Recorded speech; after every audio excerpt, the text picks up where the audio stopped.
stay with me. Stay with me. Trust me. Come on, look at me. You know when you have a patient and they're busy fainting and you have to stay with me, look at me, focus. Come on, stay with me. Trust me.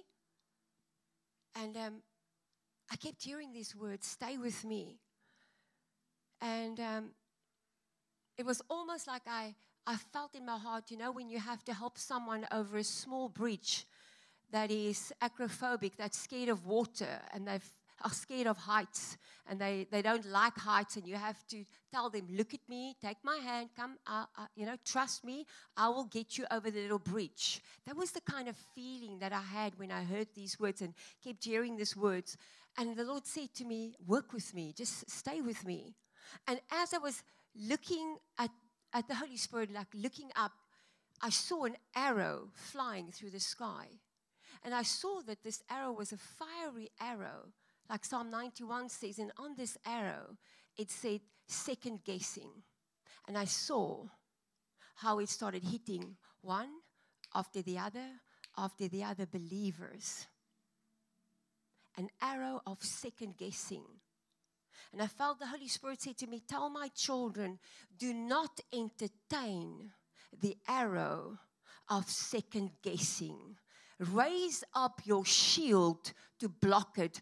Do not entertain it. And I felt the Holy Spirit said that the enemy came in sneakily to come and request that many of you do not enter through the door of the new, and the weapon he's been secretly using is the weapon of second guessing.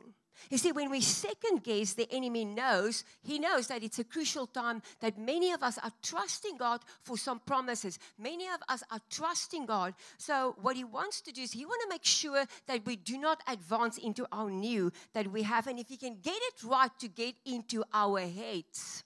You know, when some of us go to bed at night, we start thinking. And if he can get into our head, we will open ourselves up to fear and doubt. And will immediately give the enemy access to trigger some old memories where things did not work out in the past. And before you know it, you will lose your fire, you will lose your faith, and you will lose your trust. And the Lord says, do not entertain this arrow. And I really felt that the enemy is trying to stir up things in the realm of the spirit to try to throw curveball after curveball against God's children to try to see if they are strong enough to trust. And if they will entertain the arrow and start thinking. Because he's waiting for you to open up the door for doubt. So that the request is asked the Father can be granted because you opened up the door. You see, doubt will cause you to start thinking, is it true what God said? Did he really say? Things absolutely look different to what God said. How is it possible? And instead of rehearsing God's word, we start rehearsing our circumstances and our situation, and our faith starts wobbling. And this is exactly what he wants to do. And the Lord needs us to stand strong. This is why the Lord says, trust in me. You see, the enemy wants us to come to a place where we start entertaining the things of the enemy instead of rehearsing God's word and waging a good warfare against the enemy. You see, it's time that we rise up so that we can move forward. And I felt that the Lord was saying, for many of you, as you trust in me, as you partner with me, I believe it's so important that God's word say in Proverbs, trust in me and do not lean on your own understanding. Do you know what that means? It means the moment we lean on our own understanding is then we want to start figuring out how God's going to do it. We want to place God in a box. We get disappointed because our mind becomes stronger than the muscle of faith that He's given us. And the Lord says, be careful of your mind in this month. Be careful, because the enemy knows where are the areas that you are weak in. And that would be the very thing that it will send the fiery darts at. And the Lord says, as you trust me, I felt that the Lord will say, this will be the month, hear me now, where your efforts will meet a divine intervention and unexplained miracles will be birthed to you still in this month if we trust to Him. Because I know many of you, there's been a lot of effort, but the enemy knows it's a time for the tipping of the bolts. He knows it. And that's why He's releasing the arrows so that you can start second guessing and focusing in on what's going on around you, focus on the silence, focus on the delay, instead of focusing on what God said so that you can advance with purpose in the season. And you know what? It actually reminded me, in Exodus 14, Moses was at exactly the same place. He was standing before the Red Sea, knowing it's a new season. And there was joy in the atmosphere. It's exciting. You know, guys, we're going to the promised land. Come on, we're going to the promised land. And it was a time for them to access a promise that they've been waiting for 430 years. So it was time. Heaven said, it's time. And the moment it was time, the devil came from the side and threw in a curveball.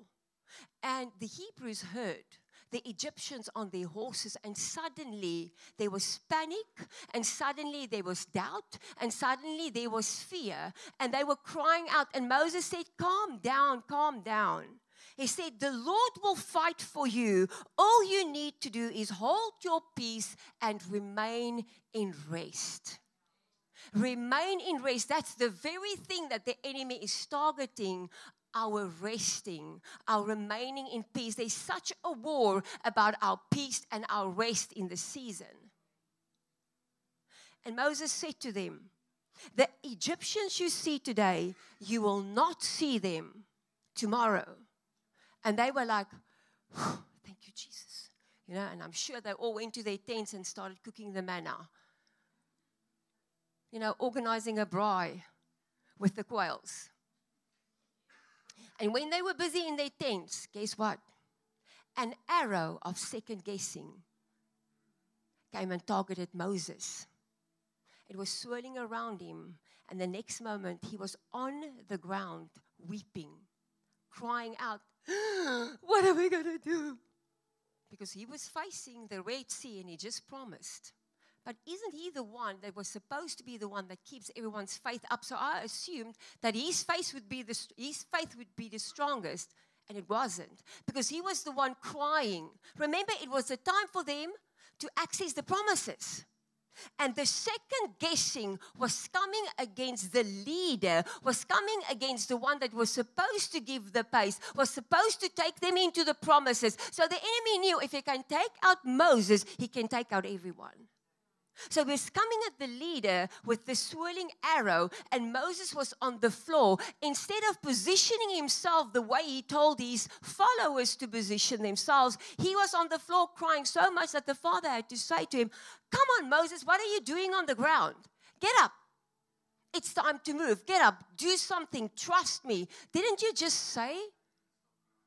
Stop crying and start moving. And I know this is prophetically for some of you, where the enemy has got some of you in a place where you fear and you doubt and you think, Lord, how on earth, in my mind, I cannot see how this thing is going to play out or roll out. The Lord is saying, stop questioning me. Stop asking questions and reasoning things out with your mind. If I said it, don't you think I can do it?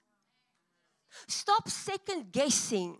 So today I want to prophesy over you in the name of Jesus that no matter what the enemy has requested before the Father concerning you so that you cannot advance, I want to cancel the request because of the blood of Jesus. I want to cancel that request, and I prophesy today that you will advance in purpose in this season to access every promise the Father has for you. I prophesy over you that this is the season that you will see how your prayer, how your efforts, how your fasting will meet with God's intervention. And this is the season that you will access unexplainable miracles. In Jesus' name, amen and amen.